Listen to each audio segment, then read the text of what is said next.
Well, I was praying for our town of Perry, New York, when the inspiration came, check out Perry. I knew this meant Commodore Oliver Hazard Perry, our town's namesake, and soon learned that he was a man of great principle. Shortly after that, I had the opportunity to host my own local TV interview show, which I call the Perry Connection, where I interview students and citizens about their life stories.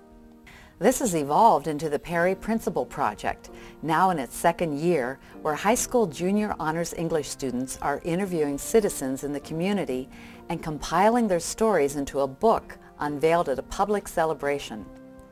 This year's focus is World War II. We have citizens who were children in England, Poland, and Germany during the war, GIs, and a former prisoner of war, all living in Perry. There are 15 students who each have a community writing mentor and 15 citizens. Ultimately, we've learned that the real story is the ageless principles by which these people have chosen to live their lives. In fact, each person's life is summed up in 3 words, like courageous, faithful, and persistent. We're all learning from each other as this project connects us in fresh, new ways. I feel that this project is important not only to commemorate the veterans and the people involved in the Second World War, but every generation has its wars and its events that are important, and it's interesting to see how they experience theirs versus how we're experiencing ours today. And I'm very much enjoying, as a teacher, being able to interact with students who are not my own, being able to facilitate their meetings with community members, and to contribute to the community in a way I wouldn't be able to within the classroom, and to facilitate the relationship between the generations.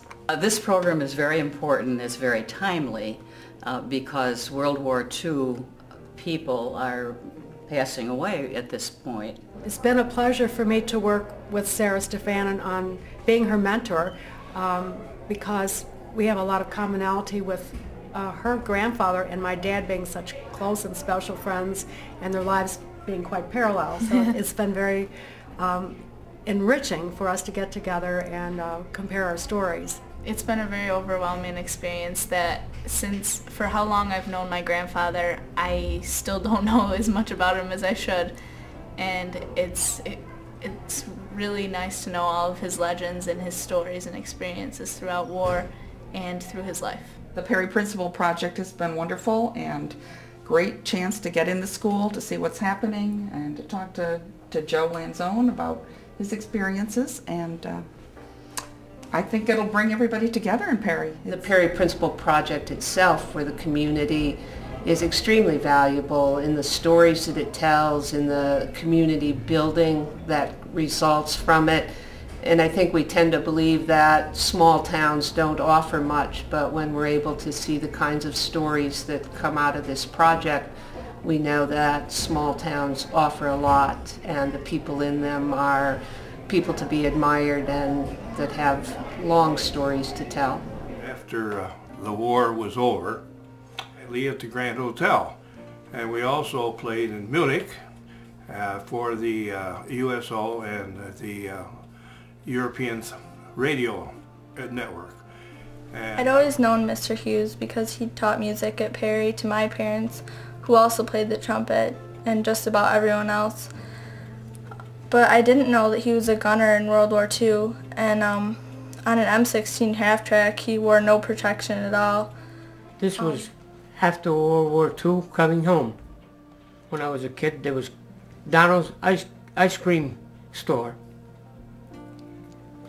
And when I got in there, everybody wanted to buy me a Coke, and I was so anxious to get home. We didn't have a telephone. I called my neighbor up and told him to tell my parents I was home. And they wanted to send me a car. I said, don't send me a car, I want to walk. And I walked. And when I got on the porch, they recognized my footsteps, and the door opened, and they both lunged at me and cried. Naturally, I cried too. I was glad to be back. Over the past few months, my family and I have become good friends with Mr. Joe Lanzone. It's always wonderful to hear his stories. Some of them are really funny. He was born in Perry, and one of his earliest memories was having a doctor remove his tonsils while he was lying on his kitchen table. His family was Italian, but they lived in the Polish section of town. so he spoke Polish and Italian as a child, but English was harder to learn. He had several brothers and sisters who died, so he was like an only child. Mr. Dupengeiser's earliest memories of World War II are of him and his mother packing his belongings into 2 small suitcases. His father had been drafted into the German army, and they had to be evacuated from their home for safety reasons. Late at night, he would hold his mother's hand tightly and walk through the snow miles, gathering food from farmers willing to share what little they had. It was by the grace of God that I survived the hardship of World War II, and I certainly was blessed for the opportunity to come to this country. After working several years on an uncle's farm in the Buffalo area, Mr. Dunkley, a resident and dairy farmer of Perry, took a leap of faith and offered me his farm, and we closed the deal with a handshake. And we will forever be grateful for those people that reached out and made our family welcome.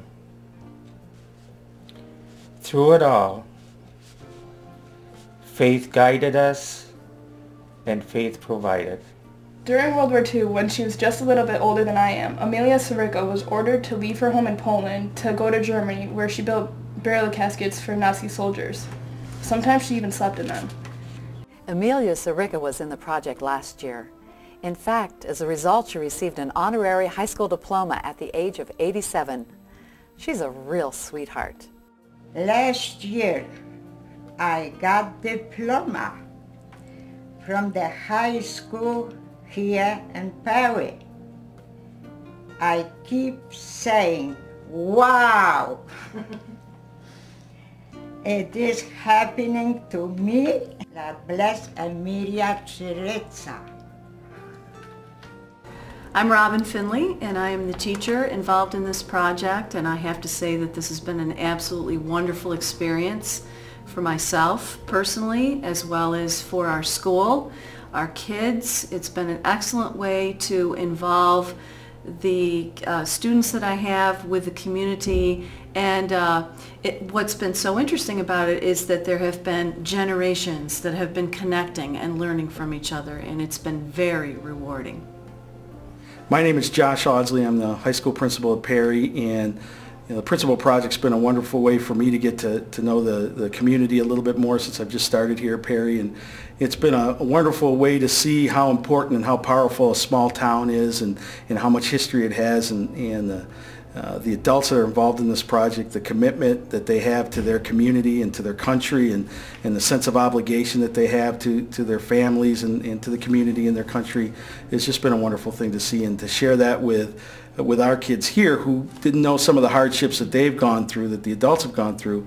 I think it's a wonderful thing, and it's been very powerful for them too. So it's just been a great experience. From a district standpoint and from a larger scale community standpoint, this project has been just truly outstanding in a number of different ways.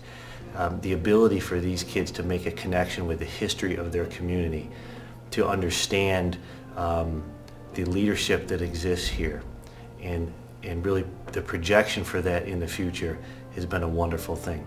It's also got outstanding educational value. The learning standards that are being applied in this is a great way to make a real-world connection to what they learn in school. It's been truly outstanding. Oftentimes, this is a community that's fallen on some difficult economic times, and it's easy during that time to take a look around a community and to say, boy, let's look at all the things that are going wrong. The fact of the matter is, when you look at a project like this that brings a school and a community and the youth and the adults together, you embrace everything that's good about a community, everything that's right. You embrace that history, and it allows you to build on that rich past toward a very bright future. We'd like to inspire other small towns to treasure their greatest natural resource, its people, who are its heart and soul.